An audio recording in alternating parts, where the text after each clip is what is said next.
फुंबिलिनि बयनिसिमबो गाहाम हामलायनाय जासिबाय मानगोनां लोगो नोंथांमोन।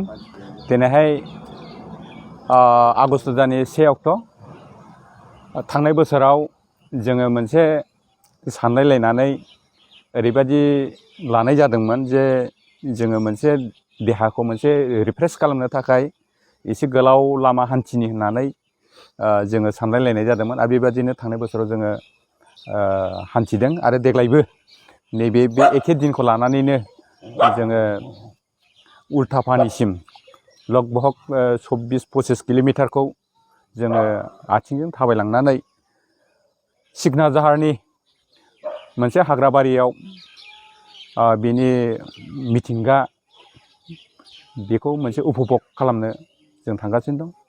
बाथ्राया बेल' नङा आरो बेजों लोगोसे जोंनि अहंखार गोसोखौ दबथायनो थाखाय जोङो बे उल्थापानियाव मोनसे बाथौ शिब मन्दिर दङ, बिसिम थांनानै जोङो मोनसे दर्शन खालामहैगोन जाहाथे जोंनि बब्राब्रा गोसोआ जाहाथे रिलेक्स जाथों आरो जोंनि अहंखार गोसोआ बांद्राय सिमानि बाहेराव दा थांथों।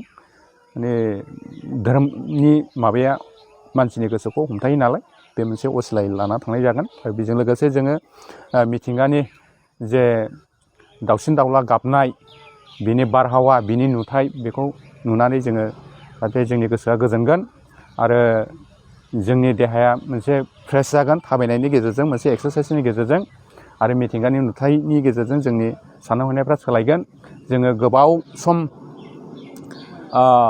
लकडाउननि गेजेरजों आरो बायदिसिना थानाय मबाइलजों गेलेबाय थानानै जोंनि साननाय हनायफ्रा खालि जुदा जाहैबाय। ओंखायनो दिनै सानसेखौ बे लामा हान्थिनायनि गेजेरजों जोङो साननाय हनायखौ दस्रा फारसे लांनो बे असिलायैहाय दिनैहाय बे हाबाफारिखौ लानाय जादों आरो सम मोनोब्ला फैबाय थानाय बोसोरावबो जोङो बिदिनो खालामलांबाय थागोन। जोङो थांनाय बोसोराव जेनाखि हान्थिनानै जेनाखि अनुभब खालामदों जोङो फिलिंस खालामदों जोङो बिराद मोजां मोनदों आरोखि। आरो बै मुहिनाया दिनैसिम दङ आरो बे मुहिनायनि गेजेरजों दिनैबो बे बोलोआ फैदों आरो फैबाय थानाय समाव बे प्रग्रामा जाबावगोन होननानै आङो दिनैहायनि नैबे जागायजेननाय हाबाफारिनि गेजेरजों आङो बुंथिनानै होनाय जाहैबाय। दा नोंथांमोना गोसो बायनो नाङा, बिसमुरिनिफ्राय उल्थापानिसिम नोंथांमोना गोसो बायनो नाङा। सम आरो बोथोरा जुदि खालमासिबो मोजां थायोबा आरो बेखौ हान्थिबावनाय थागोन। दिनै बेखिनि एसेनोसै जोङो जागायदिनि।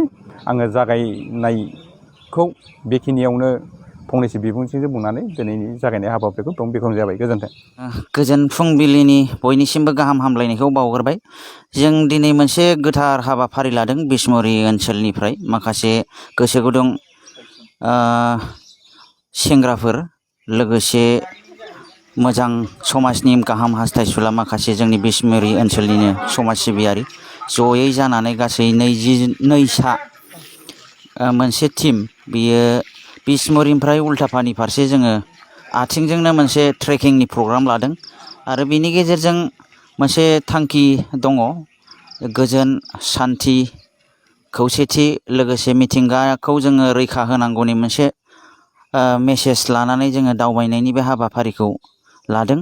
आरो गोबां सिङाव थाखुमानाय माखासे एजेन्डाफोर थाबावनो हागौ, बेफोरो लासै लासैनो ओंखारलांबाय थागोन। जों बेखौ दा मोनसे एक्सप्लरेसन प्रग्राम हिसाबै जागायजेनदों आरो फैगौ समाव बियो मोनसे गिदिर माबायाव थांगोन। जेरै बावखुंग्रिखौ मोनसे ट्रेडिसन बादि जाबाय गोदोनिफ्राय हाजो गाखोलांनाय, जाहाथे जोङो बेखौबो मोनसे ट्रेडिसन हिसाबै लाखिलांनो हायो।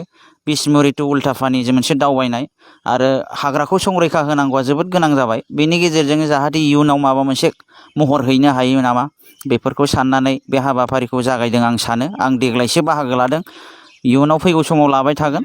बेखिनिसै आरो बयबो लोगोफोरनिसिम आरो बिदा गेदेरफोरनिसिम जों मोजां जाहाथे सहैनो हायो आरो मोजां जाहाथे सफैफिननो हायो बेखौ इसोरनि खाथियाव आर'ज गाबनानै आं बेखिनिखौ बुंबाय। गोजोनथोंसै।